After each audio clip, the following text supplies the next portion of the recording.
कल्पना कीजिए, एक ऐसी शक्ति जो असुरों का संहार तो कर दे, लेकिन खुद अनियंत्रित होकर पूरे ब्रह्मांड को नष्ट करने पर आमादा हो जाए। देवता कांप रहे हों, सृष्टि का अंत नजदीक हो, और तब महादेव खुद रणभूमि में लेट जाए ताकि उनकी प्रिय पत्नी का पैर उनके सीने पर पड़े और विनाश रुक जाए। जीभ बाहर निकल आए शर्म से। क्या आप जानते हैं, यह दृश्य सिर्फ एक चित्र नहीं, बल्कि शक्ति और चेतना के संतुलन का सबसे गहरा रहस्य है।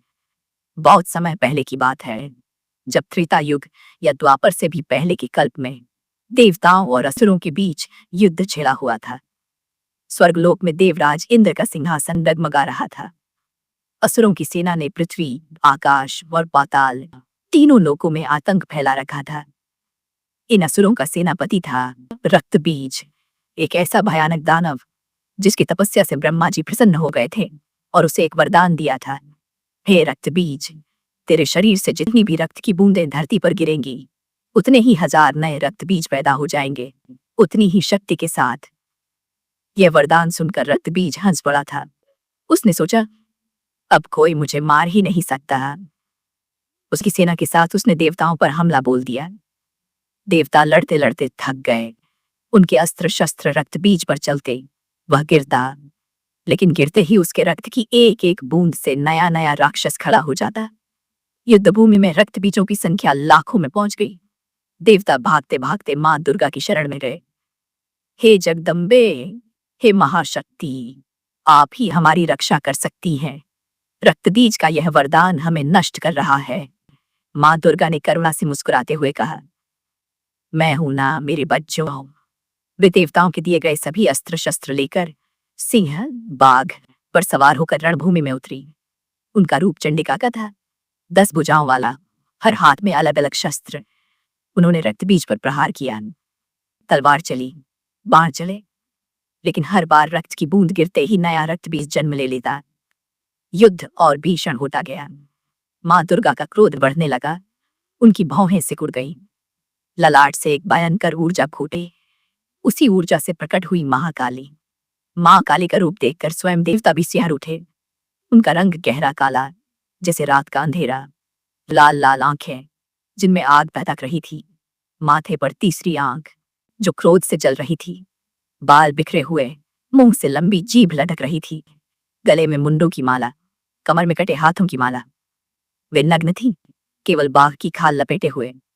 एक हाथ में खड्ग, दूसरे में खोपड़ी का कटोरा, तीसरे में पाश, चौथे में त्रिशूल। उनकी गर्जना से ब्रह्मांड कांप उठा। ओम क्रीं कालिकाय नमः। उनकी जयकार गूंजी। काली मां रणभूमि में कूद पड़ी। उनके पैरों की ठोकर से धरती हिलने लगी। वे रक्तबीजों की सेना पर टूट पड़ी। जहां जहां रक्त गिर रहा था, वहां काली मां अपनी लंबी जीभ फैला लेती और रक्त को पी जाती। कोई बूंद धरती तक नहीं पहुंच पाती। राक्षस चीखते, लेकिन काली उन्हें निगल जाती। हाथी, घोड़े, रथ सब उनके मुंह में समा जाते। रक्तबीज ने देखा तो उसका घमंड टूट गया। उसने काली पर हमला किया, लेकिन काली ने उसे पकड़ लिया, ऊपर उठाया और अपनी जीभ से उसका पूरा रक्त पी लिया। रक्तबीज का अंत हो गया। युद्धभूमि में लाशों का ढेर लग गया। असुरों का संहार पूरा हो चुका था। लेकिन विजय के बाद कुछ हो गया जो किसी ने नहीं सोचा था। रक्त पीने से मां काली का क्रोध और बढ़ गया। वे नशे में चूर हो गईं। उन्होंने नृत्य शुरू कर दिया, तांडव नृत्य। लेकिन यह नृत्य विनाश का था। हर कदम पर धरती फटने लगी, हर ठोकर से पहाड़ हिलने लगे। वे लाशों पर नाच रही थी, उन्हें कुचल रही थी और हंस रही थी। उनकी हंसी से आकाश फटने लगा। सूर्य चंद्र डर से छिप गए। देवता भयभीत हो गए। हे देवी, अब रुकिए, सृष्टि नष्ट हो जाएगी। लेकिन काली सुन ही नहीं रही थी। उनका क्रोध अनियंत्रित हो चुका था। वे पूरी सृष्टि का संहार कर देने वाली थी। देवता इंद्र, ब्रह्मा, विष्णु सब मिलकर भगवान शिव के पास पहुंचे। हे महादेव, आप ही शक्ति के पति हैं। आप ही उन्हें शांत कर सकते हैं। अगर काली यूं ही नाचती रही तो ब्रह्मांड का अंत हो जाएगा। शिव ने शांत मुस्कान से कहा, जो होना है वह होगा, लेकिन सृष्टि की रक्षा जरूरी है। महादेव उठे। वे रणभूमि की ओर चले। जहां काली नाच रही थी, वहां पहुंचकर उन्होंने कुछ नहीं कहा। न कोई मंत्र, न कोई शस्त्र। वे चुपचाप धरती पर लेट गए, ठीक काली के रास्ते में। उनकी आंखें बंद, शरीर शांत, जैसे समाधि में हो। काली मां नाचते नाचते आगे बढ़ी। उनका पैर उठा और सीधे महादेव की छाती पर पड़ गया। क्षण भर को समय रुक गया। जैसे ही मां काली का पैर शिव के सीने पर पड़ा, उन्हें स्पर्श हुआ। वह स्पर्श जो केवल उनके आराध्य, उनके पति, उनके प्राण प्रिय शिव का ही हो सकता था। वह गर्माहट, वह परिचित ऊर्जा। अचानक उनकी आंखें खुली, क्रोध की लहर थम गई।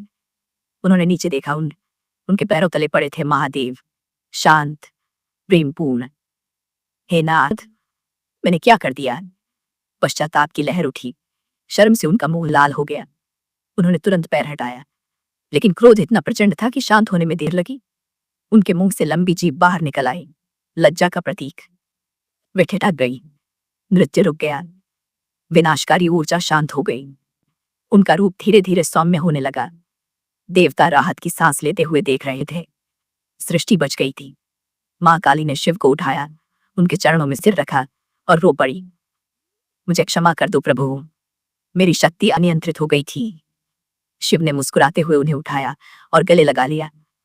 शक्ति बिना चेतना के अनियंत्रित हो जाती है प्रिय, और चेतना बिना शक्ति के शव के समान। हम दोनों एक हैं। शिव शक्ति, पुरुष प्रकृति। जब शक्ति उन्मत्त हो जाए, तब चेतना उसे संतुलन देती है। इस घटना के बाद से मां काली का वह रूप प्रसिद्ध हो गया, दक्षिणा काली का रूप। जहां वे शिव पर दाएं पैर से खड़ी हैं, जीभ बाहर निकली हुई, लेकिन अब शांत और करुणामयी। यह कथा सिर्फ एक पौराणिक कहानी नहीं है, यह ब्रह्मांड के मूल सिद्धांत को दर्शाती है। शक्ति, काली और चेतना, शिव का संतुलन। काली प्रतीक है ऊर्जा, गति, क्रिया और विनाश की। शिव प्रतीक है शांति, स्थिरता और शुद्ध चेतना के। जब शक्ति अकेली हो जाए तो वह विनाशकारी बन सकती है, लेकिन शिव की उपस्थिति उसे संतुलित कर देती है।